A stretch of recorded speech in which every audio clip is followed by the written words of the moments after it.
James Ernest of The Grueling Truth, here with the author of Chicago Cubs, Story of a Curse. So, what inspired you to write the book? I'm a lifelong Cubs fan. When I was 8 years old, I went to my first Cubs game. Cubs blew a lead, and my father tried to make me promise not to be a Cubs fan. He said it ruined my life. He was a Yankees fan. And, of course, I became a gigantic Cubs fan that followed them. I was 8, I'm now 49, and it was like a road trip that never ended. And then last fall, it ended. And I suddenly felt like, okay, now you can sort of see the whole shape of Cubs history and what it really is. It's really, to me, like a biblical epic of people kind of wandering through the wilderness for 108 years before they finally find their way back to the promised land. Nice. Was the curse real? Well, it wasn't real in that, you know, it was some metaphysical force brought against the team by a goat, but it was real in that it was like became a culture around the team of defeat and almost cherishing and relishing defeat and that becoming your identity and it becoming overwhelming for players and for fans. In 2000, I went out on the road with the team and just tried to figure out why they couldn't win. And they all talked about the same things, which were the expectations were that if they finished 500, that was a good season. You know, as opposed to the Yankees, who at that time considered if they don't get to the World Series, the season is a failure. And that worked its way all through the organization, and it became a kind of curse. And then the story of losing just became so overwhelming that as the team approached the World Series, something would happen. Like, I think it was just the pressure of the fans and the pressure on the players, and things would go wrong, and then they would sort of seize on it as if they expected it, and then it would become a self-fulfilling prophecy. And I'm talking about, like, the collapse in 1969. The team that broke my heart was the 84 Cubs, up 2-0 in the NLCS in a 5-game series, lose 3 straight games and have the lead in all 3 games. And, you know, the Bartman game, you just saw it again and again and again. And I think that Theo Epstein, who came in to run the team, sort of recognized that and realized you had to really rebuild the organization, and then the team would follow. And you had to be willing to let the team be very bad as you rebuilt the organization. Mm-hmm. So tell us about that goat. Most people know about him, but you know some of my viewers might not. What was that all about? So there was a guy, William Cianis. He owned a tavern out by Chicago Stadium where the Blackhawks played at the time. And one day there was a truck full of goats heading to the slaughter yards on the west side of Chicago. It hit like a root buckle. A baby goat fell out of the truck. Cop found the goat, brought it into the tavern. The tavern owner fell in love with the goat, fed the goat out of a baby bottle, named the goat Murphy, and renamed his restaurant the Billy Goat Tavern, and that's the one that's parodied on Saturday Night Live where they go, cheeseburger, cheeseburger, cheeseburger. And he would bring his goat around the city almost to get publicity for his bar. 1945, he got 2 tickets to the World Series, I think Game 4, or maybe Game 5, I can't remember for sure. And he brought the goat to Wrigley Field. There's pictures of the goat going through the turnstile. The goat wandered around on the field before the game. The goat went to the seat with Wrigley. People in the section, with Cianis, people in the section where the goat was sitting complained. That complaint got all the way up to the owner's suite to Phil Wrigley, and he kicked the goat out of Wrigley Field. And when Cianis asked why, Wrigley said, because your goat smells. And Cianis went back to his tavern and issued his famous curse. He said the team's never going to win until the right thing is done by the goat. And when the team indeed lost in Game 7 of the World Series, Cianis sent a telegram to Wrigley that said, who smells now? And in fact, the team never did get back to the World Series till last year. There were many efforts, you know, to bring Cianis back, to bring a goat back, to do exorcisms. But the original goat, Murphy, had died. So you couldn't do right by the goat because the goat was in goat heaven. And that's the story of the goat, and that's the story of the curse. Interesting. Do you feel this book is more of a history book, or a sociology book, or a psychology book? It's sort of an everything book. You know, it's a history book, history of the Cubs, story of pro baseball. Story of baseball went from the early game of like dead ball era baseball, you know, up into the game that we're still playing now, which is sort of home run drunk. And it's also kind of my own story because it's the story of a fan, you know, growing up with the team, growing up with the 70s Cubs, and living all the way to reach sort of this new era. and it's a story about how an organization that was sort of hexed and snake bit sort of turned itself around and became one of the best, franchises in sports. I want to ask you about some of the people involved with the change. Obviously, Theo Epstein, huge impact, how he changed the Red Sox, who were in a similar situation. Tell us about his involvement in fixing the Cubs. Well, Theo Epstein grew up basically within hearing distance of Fenway Park as a Red Sox fan, and he went to Yale, super smart, and he's one of the generation of people that grew up really with the new statistics, which you call Moneyball, and Bill James and all that. And Theo Epstein became the youngest manager in Major League history with the Red Sox. The Red Sox had a curse that was second only to the Cubs, the curse of the Bambino, the Babe Ruth curse. And people would say, well, the Red Sox curse is as bad. I'd say, well, when the Red Sox last won the World Series, 1918, and you know who they beat? They beat the Cubs. Babe Ruth winning 2 games as a pitcher. So the Red Sox had the same kind of problems, and he built the team around a new kind of player who was maybe overlooked, a guy that just was hard to get out, got on base in all kinds of ways. He beat that curse in Boston. He won 2 championships in Boston. He sort of somehow swapped historical position with the Yankees, and when things kind of went south for him in Boston, it's like, where can he go? And this is my opinion on it, which is basically, what if he went to the Marlins? If you win a World Series, break the curse in Boston, then win a World Series with the Marlins, so what? You break a series with break the curse of the Red Sox, then break the curse of the Cubs. It's like you've got Godfather 1, Godfather 2. Mm-hmm. So he sat down with Tom Ricketts, the owner who was trying to hire him, and he basically said to him, like, how bad are you willing to let this team get? Because basically to rebuild this organization, we've got to do like a gut renovation, and the team's got to become so bad that you're not going to feel comfortable going out to dinner in Chicago for a couple of years. And Ricketts agreed to that, and Epstein said it would take 5 years, and it took about 5 years to put this completely new kind of team on the field. Nice. So, kind of like what the Astros did with, like you said, about gutting the organization.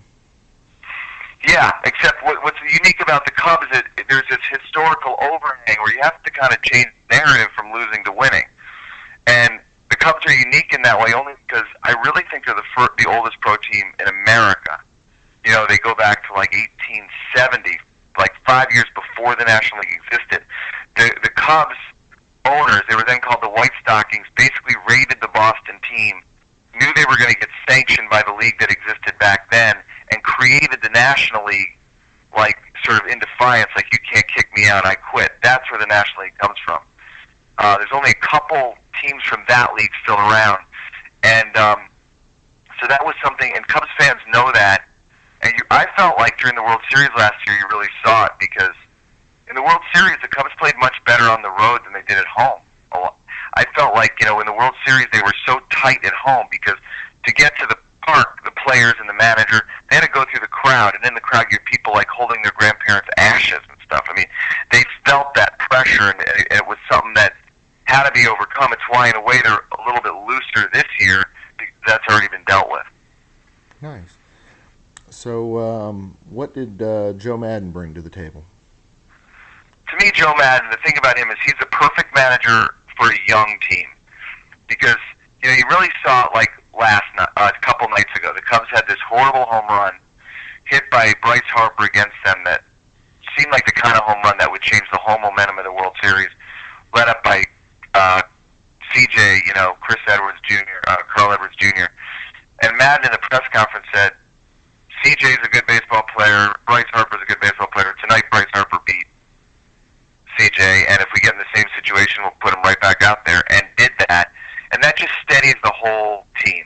The Cubs in '69, they famously collapsed, and a lot of players spoke of one game, which was a game against the Mets where their center fielder, who was a young center fielder, made 2 errors in 1 inning. And afterwards, Leo DeRocher, who was the manager, was screaming so the media could hear him and said, my 4-year-old could have made those catches. That's not a pro baseball player. My goddamn 4-year-old could have made those plays. Mm-hmm. And it destroyed Don Young, humiliated him, and destroyed the team. And Madden is always great about reminding everybody, I think, that it's just a baseball game and they're lucky to be playing it. And there's some of the few people in the world who are doing exactly what they want to do. So I just think that he's a perfect sort of curse killer because he sort of makes everything seem less grave and severe, and that they're basically just playing a game. Favorite Cubs player of all time? That's tough. Of all time, would have to be someone I think Mark Grace. I just love watching him play first base. I love the way he hits the ball, and I loved his whole manner. Now, I interviewed him, and met him, and he was just a great guy. I love that he didn't use batting gloves, didn't even hardly use any pine tar. He just was a guy with a bat. I love that he used to go drink with the fans after the game. I love that I saw him smoking a cigarette at his locker and drinking a beer after the game. I thought it was terrible when the Cubs let him go, and I was happy that he won a World Series finally in Arizona.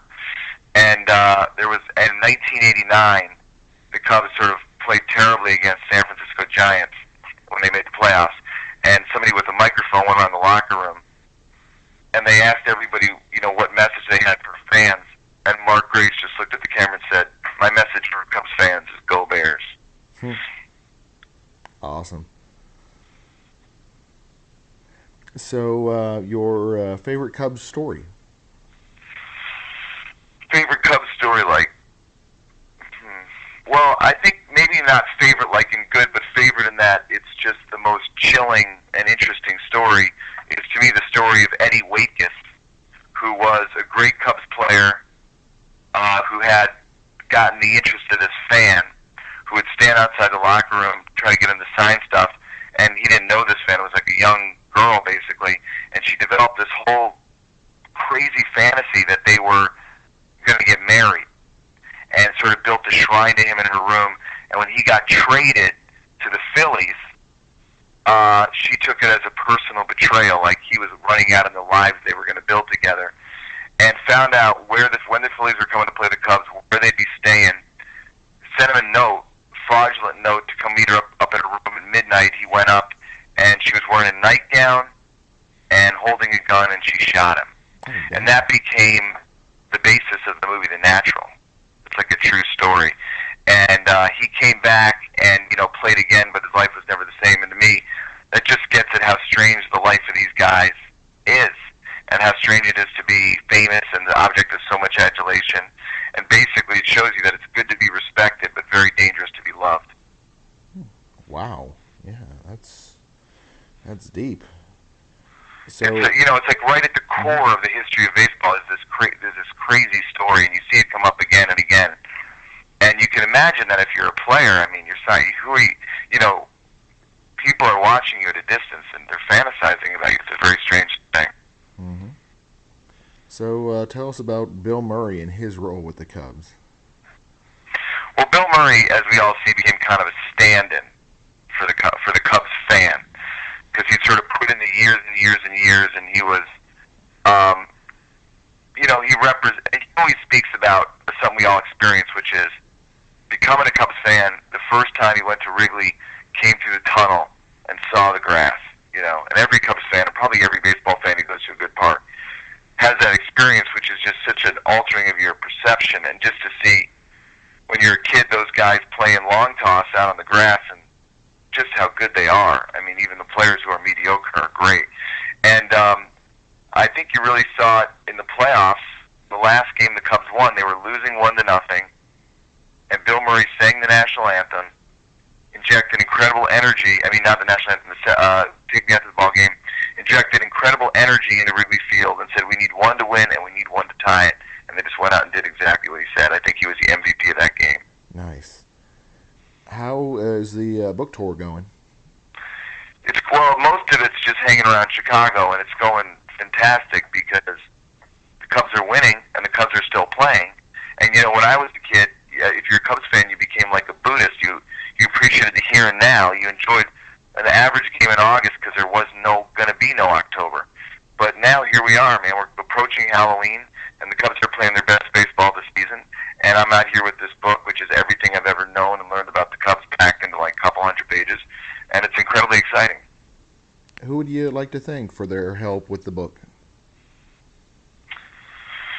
Probably my father, because he stuffed me full of so much baseball information and then gave me something to work against, which was the Yankees. That I'm just dying for a Cubs-Yankees World Series, so me and him can sit and finally go head-to-head. 1932 was the last time it happened, and that was when Babe Ruth called his shot at Wrigley Field and hit that home run into the center field bleachers.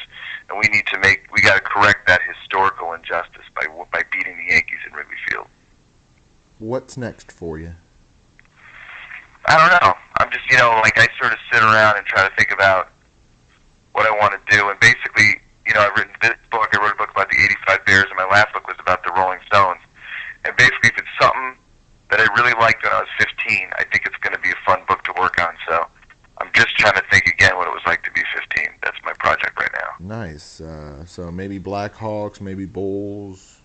I love the Blackhawks, and the Bulls too. The Blackhawks teams that I love, though, really, I love the teams that won with Taves and Kane and everything. But the teams that I loved were the teams that I saw when I was a kid, which were Stan Mikita, Bobby Hull. I really was too young for Bobby Hull, but Dennis Hull, Pat Stapleton, Keith Magnuson, Tony and Phil Esposito, Pitt Martin, and the sort of slap shot era of hockey, the sort of guys without helmets, covered in scars, no teeth. So if I can find somebody who's interested in the '77 Blackhawks, that's what I'd like to write about. Nice. What's next for, or not know what's next, how would they find out more about your book and more about you as an author? Social media? Well, I have a website, which is authorrichcohen.com, and I'm on Twitter all the time, which is @RichCohen2003. Either one of those ways would be a good way to get in touch with me or figure out what I'm up to. Excellent. Sounds great. We're glad to have you on the show. Hopefully that '77 Blackhawks book will come to fruition, and we'd love to have you back on to talk about it. Oh, thanks. Thank you. I'll let you know. I would like to do that. Sounds great, Rich. Have a good one. Okay, you too.